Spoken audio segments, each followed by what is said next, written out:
ये सोचने का कार्यक्रम है कि हमें समाज को किस दिशा में ले जाना है।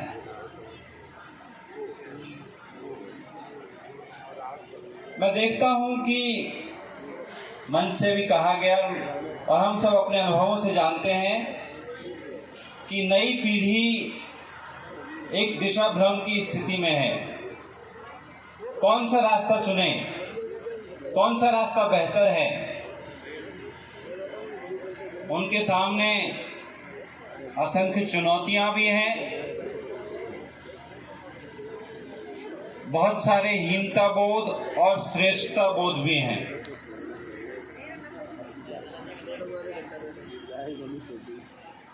मैं अभी तक जहां भी संबोधित करने के लिए गया, खासतौर पर समाज के मंचों पर, वहां ज्यादातर बातें आदिवासी केंद्रित होती रही। लेकिन यहाँ पे मैं समझता हूँ कि एक मौका है कि हम शिक्षा के महत्व पर बात करें, समाज के समक्ष उपस्थित चुनौतियों पर बात करें। सबसे पहले मैं थोड़ा सा, जैसे मैंने आयोजकों से पूछा कि मुझे किस विषय पर बोलना है, मैं तो यूनिवर्सिटी में पढ़ाता हूँ और हमारा काम तो बोलना ही है, लेकिन श्रोताओं को ध्यान में रखकर हमें अपने बोलने का विषय तय करना चाहिए, वो बेहतर होता है। मैंने आयोजकों से पूछा किस विषय पे बोलना है, तो उन्होंने कहा कि आप थोड़ा अपने बारे में बताइए और नई पीढ़ी को मार्गदर्शन कीजिए। मार्गदर्शन नहीं करूँगा, लेकिन हम सबके अनुभव होते हैं, उन अनुभवों से हम सीखते हैं। मैं कुछ अनुभव आपके समक्ष साझा करूंगा, आपके साथ साझा करूंगा। उससे मुमकिन है कि आपको कुछ दिलचस्प बातें अपने जीवन के लिए उपयोगी लगे। मैं आपके पड़ोसी सवाई माधोपुर जिले का रहने वाला हूं। ज़्यादा दूर नहीं है यहाँ से। पहले करौली और सवाई माधोपुर एक ही जिला था, अभी अलग हो गया है।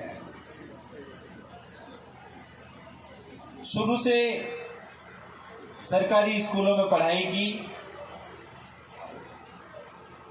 लेकिन एक बात बहुत पहले समझ में आ गई, मेरे अनपढ़ पिता को भी समझ में आ गई और मुझे भी समझ में आ गई कि जीवन पढ़ाई से ही बदल सकता है। और कोई भी कहीं से शुरू कर सकता है। अगर आपको जीवन में कुछ बड़ा करना है, उसके लिए जरूरी नहीं कि आपके पास बहुत सुख सुविधाएं हो, बल्कि मेरे अनुभव तो ये कहते हैं, मैंने गांव से लेकर विदेश तक बहुत सारे लोगों से मिलने का मौका मिला और वो मेरे अनुभव ये कहते हैं कि जो ज़्यादा सुख सुविधाओं में पला बड़ा है, वो जीवन में कुछ हासिल नहीं कर पाएगा। बिना संघर्ष के अगर आपको कुछ मिल भी जाता है तो उस हासिल करने का मजा भी नहीं आएगा। मजा तो तभी है जब आप जीरो से शुरू करो और टॉप पे पहुंचो। एक सरकारी स्कूल से शुरू करके देश के सबसे बेहतरीन विश्वविद्यालय में पढ़ाने का मौका, दुनिया के विश्वविद्यालयों में पढ़ाने का मौका। और मित्रों, आपके मन में आ रहा होगा कि कुछ चीजें आरक्षण से मिल जाती होंगी। आरक्षण आपका एक सीमा से ज्यादा साथ नहीं देता। आपको हर जगह खुद को साबित करना होगा। मुमकिन है कि वो एक कदम आपको आगे बढ़ा दें, लेकिन आप 50 कदम उससे आगे नहीं बढ़ सकते, एक ही कदम बढ़ सकते हैं। बाकी आपको खुद मेहनत करनी होगी। अक्सर हमारे अंदर एक हीनता बोध होता है। मैंने शुरू में बात की कि हम किसी न किसी हीनता बोध या किसी श्रेष्ठता बोध से ग्रस्त होते हैं। हीनता बोध इस बात का कुछ बच्चों के अंदर होता है कि हम तो किसानों के बच्चे हैं, हम कैसे इतनी बड़ी सफलता हासिल कर सकते हैं, हमारे माँ बाप तो अनपढ़ है। या किसी के अंदर ये हीनता बोध होता है कि हम तो हिंदी बैकग्राउंड के हैं। मित्रों, इनमें से किसी भी बात को अपनी कमजोरी ना बनने दें। ये आपकी कमजोरी नहीं है, मैं कहूंगा ये आपकी खूबी है कि आप किसान बैकग्राउंड के हैं, उस किसान के बच्चे हैं जो पूरे देश को खाना खिलाता है। ये शर्म की बात है या गर्व की बात है? मेरे ख्याल से गर्व की बात है कि हमारा उपजाया हुआ अन्न देश के तमाम लोग, दुनिया के लोग खाते हैं और उनसे उनका जीवन चलता है। अपनी ग्रामीण पृष्ठभूमि पर कभी शर्म ना करें। मेरे ख्याल से वो एक प्रिविलेज है। मैंने पाया कि मेरे क्लास में जो बच्चे शहरों के थे वो सिर्फ शहरों के बारे में जानते हैं, गांव के बारे में कुछ नहीं जानते। और गांव की पृष्ठभूमि से आए हुए बच्चे ज्यादा बेहतर जानते हैं, क्योंकि वो गांव को भी जानते हैं और शहर को भी जानते हैं।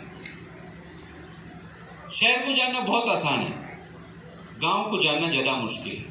गांव का अनुभव हर किसी के पास नहीं है।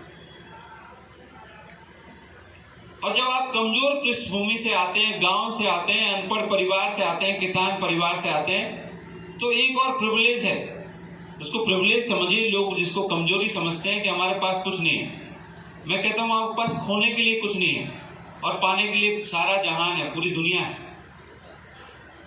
आप सोचिए कि जीरो से जो शुरू करेगा, जीरो से नीचे तो जाएगा नहीं वो, उसके आगे पूरी दुनिया है जीतने के लिए।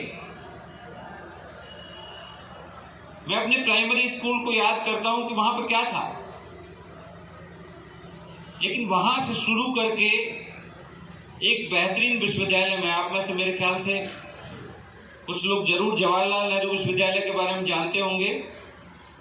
यूनिवर्सिटीज की रैंकिंग में भारत में पहले या दूसरे स्थान पे हमेशा रहता है।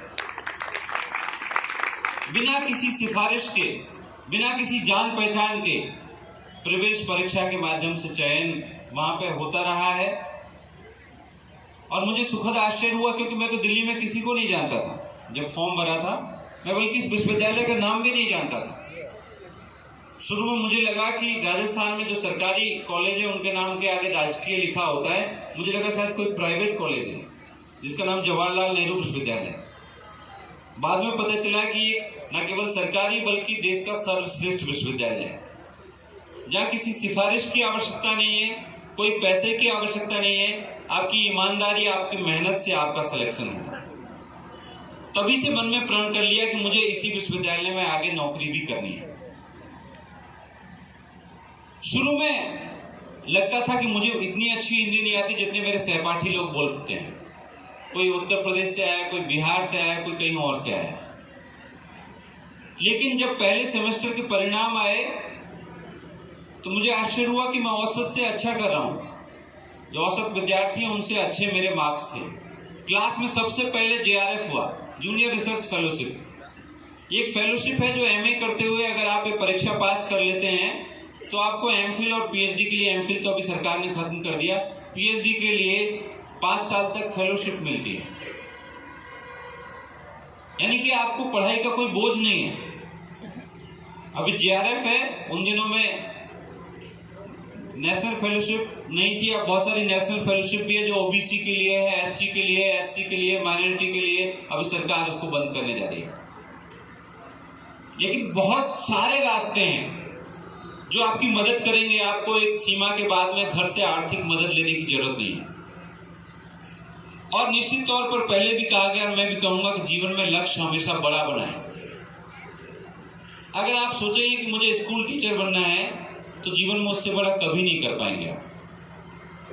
आप सोचेंगे कि मुझे IAS बनना है, मुझे प्रोफेसर बनना है, इंजीनियर बनना है, डॉक्टर बनना है, तो छोटी मोटी नौकरी तो आपके आसपास हमेशा यही घूमती रहेगी।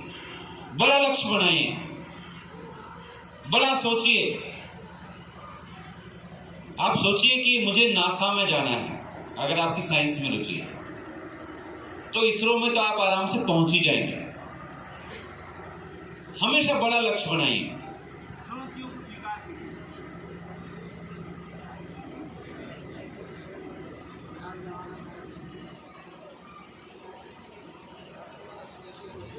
बड़ा लक्ष्य बनाएंगे तो ये भी मन में स्पष्ट रखें कि बड़े लक्ष्य का कोई शॉर्टकट नहीं होता,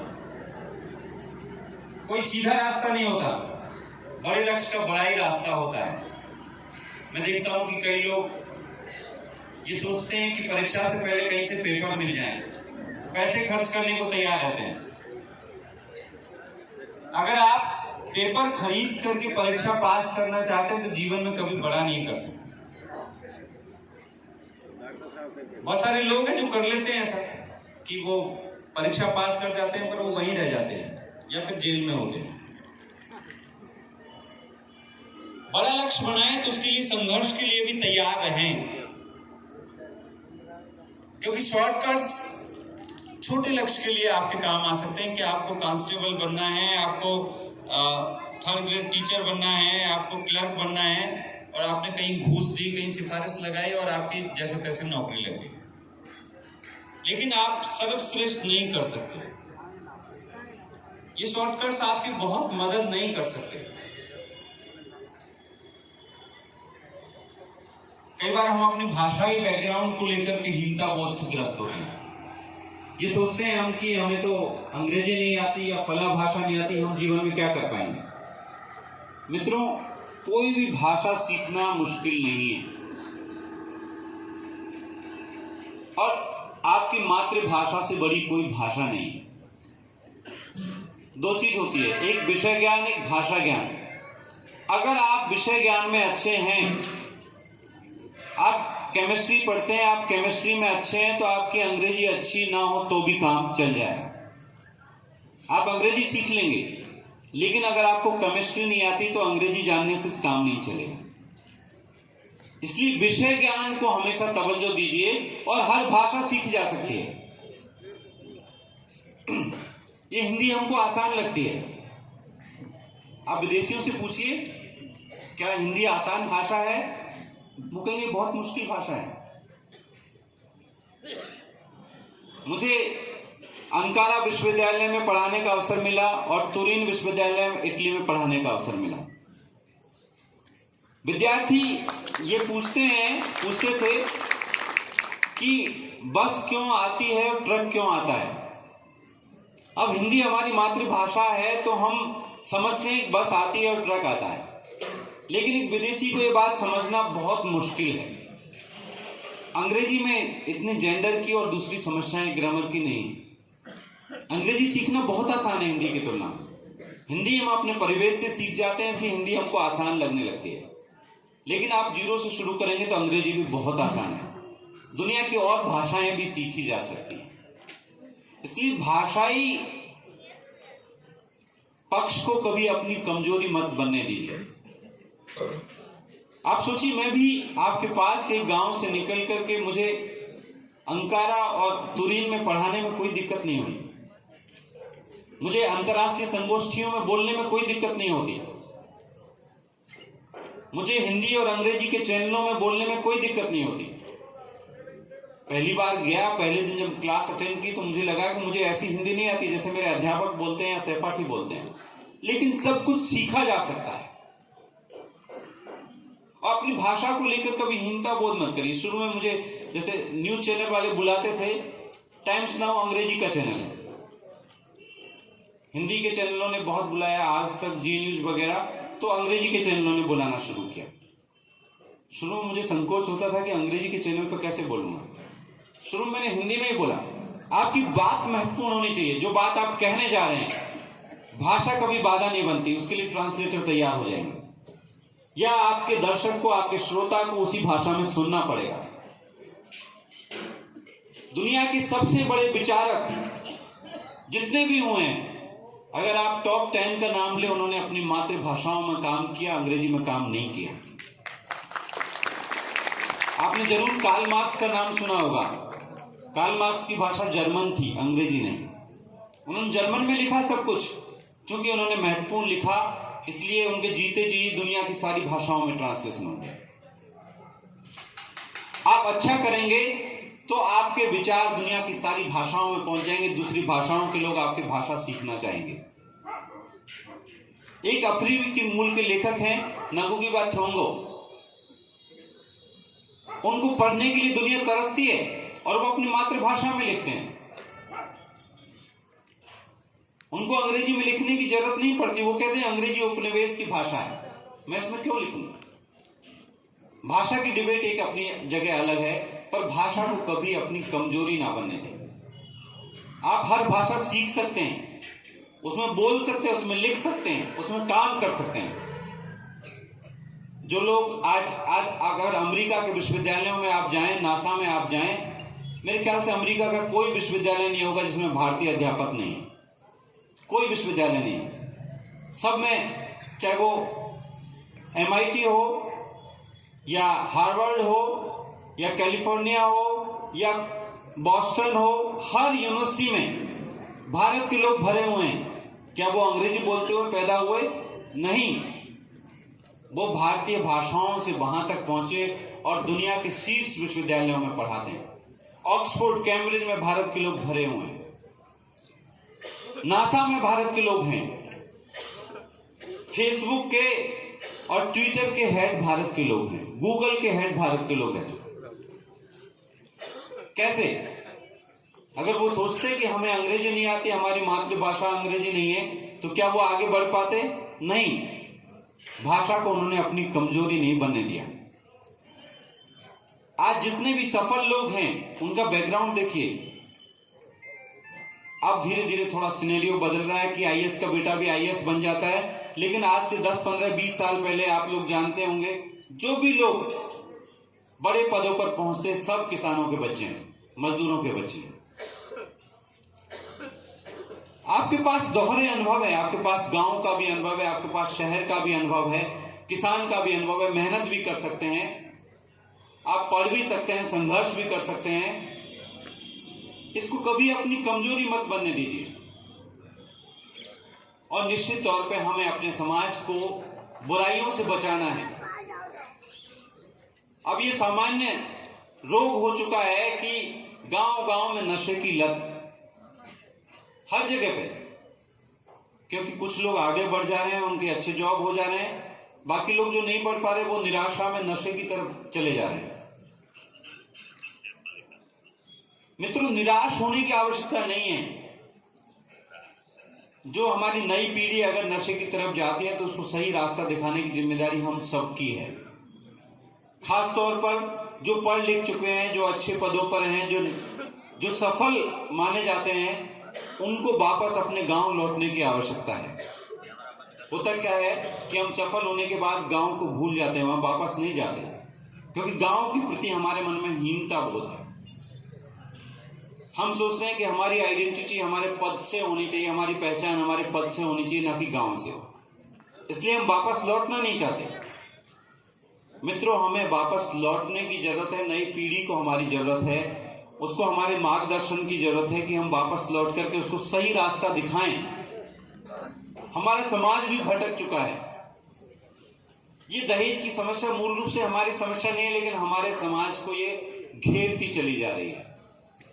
अब शादियां नहीं होती, सौदे होते हैं, और जब कोई सौदा होगा तो वो निश्चित तौर पर असफल होगा। वो दो लोगों का रिश्ता कभी सफल नहीं हो सकता जो सौदे के आधार पर तय किया गया। इसलिए इन बुराइयों के प्रति सचेत रहना है जो वास्तव में दूसरे समाजों से हमारे अंदर आई है। अब राजस्थान का समाज या दूसरी जगहों का समाज तो और जागरूक हो रहा है, और वो धार्मिक अंधविश्वास और इससे भी खुद को बचाने की कोशिश कर रहा है। आप सोचिए कि 100 साल पहले किन भगवानों की हम पूजा करते थे, कौन से देवी देवताओं की हम पूजा करते थे। अगर आपके पास में आपके पुरखों के अनुभव हैं, और मैं मानता हूं आपके और हमारे पुरखे समान हैं, तो हमारे कोई पुरखा ना तो पढ़ा लिखा था और ना कोई धार्मिक कर्म कांडों को, धार्मिक विश्वासों को जानते थे, ना उसमें हिस्सा लेते थे। उनके अपने देवी देवता थे, स्थानीय, जिनका वेदों पुराणों में कोई जिक्र नहीं है, जिनका कोई राष्ट्रीय अंतर्राष्ट्रीय महत्व नहीं है। वो स्थानीय थे, हमारे पुरखे ही वो देवता थे। लेकिन हमने क्या सीखा विकास की प्रक्रिया में? हमने विकास की प्रक्रिया में ये सीखा कि नई जमीन खरीदते वक्त पंडित जी को बुलाना है और उससे मुहूर्त निकलवाना है। हमने करवा चौथ का व्रत सीखा, हमने और 50 तरह के व्रत सीखे और मूर्खताएं सीखी, जिससे समाज का कोई हित नहीं हुआ, बल्कि हम अंधविश्वास और कर्म कांडों में इतने जकड़ते चले जा रहे हैं कि हम आज हमारे पास में अगर कोई एक दो व्यक्ति आए, एक व्यक्ति कहे कि मैं समाज के लिए एक विद्यालय खोलना चाहता हूँ, एक अवेयरनेस सेंटर खोलना चाहता हूँ, और एक व्यक्ति आया कि मैं मंदिर बनवाना चाहता हूँ मीन भगवान का। तो मेरे ख्याल से आप मीन भगवान के मंदिर वाले को जरूर चंदा दे देंगे, और जो विद्यालय खोलना चाहता है उसको शक की दृष्टि से देखेंगे। ये किस तरफ बढ़ रहे हैं हम, कैसा समाज बनाने जा रहे हैं। आज हमको मंदिरों से ज्यादा विद्यालयों की आवश्यकता है, ऐसे सामूहिक उपक्रमों की आवश्यकता है जो नई पीढ़ी को दिशा दिखा सके। और आपके बच्चे, जो बच्चे आज यहाँ बैठे हैं, आज सम्मानित होने वाले हैं, और उनके छोटे भाई बहन, आने वाली पीढ़ियां आपकी संस्थाओं से, जैसे एक संस्था है जिसने आज कार्यक्रम रखा है, ऐसी संस्थाओं से प्रेरणा लेकर के देश और विदेश के बेहतरीन संस्थानों में अध्ययन कर सकें, जो अपने मौलिक शोधों के माध्यम से, अपने रिसर्च के माध्यम से दुनिया को बता सकें कि हम किसी से कम नहीं हैं।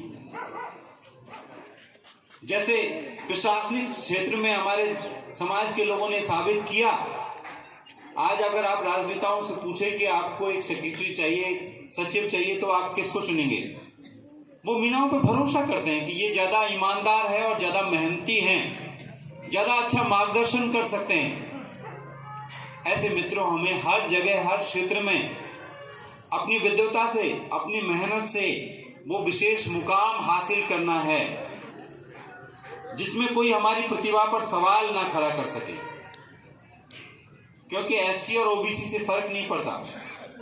अगर आप चुने जाने के बाद लोग आपको उस कोटे के साथ जोड़ करके देखें तो ये उनकी समस्या तो है, लेकिन आपको भी हमेशा अलर्ट रहना है, हमेशा सावधान रहना है कि कोई आपकी प्रतिभा पर ये ना कह पाए कि ये कोटे में है इसलिए आ गया, वरना इसके लिए अंदर काबिलियत नहीं है। आप ये साबित करके दिखाइए कि आप बाकी लोगों से बेहतर हैं। आप अपने काम के द्वारा, अपने परफॉर्मेंस के द्वारा, और ये आप कर सकते हैं, ये मुश्किल नहीं है। हम तो मेहनती लोग हैं। जब हम जमीन से अन्न उपजा सकते हैं, हम कुछ भी कर सकते हैं। ये ऑफिस के काम तो बहुत छोटे हैं, परीक्षा में मार्क्स लाना तो बहुत छोटा काम है, उससे तो आसान ही। मेरे पिताजी अक्सर कहा करते थे, जब मैं बीए कर रहा था, तो बीए के दिनों में वह है कि बहन की शादी हो गई, भैया बीएड करने चले गए और घर के काम की जिम्मेदारी मेरे ऊपर आ गई। गाय भैंस चराने की जिम्मेदारी में आ गई, तो पिताजी कहते थे कि बताओ ये काम आसान है कि पढ़ाई आसान है? तो मुझे लगा पढ़ाई बहुत आसान है।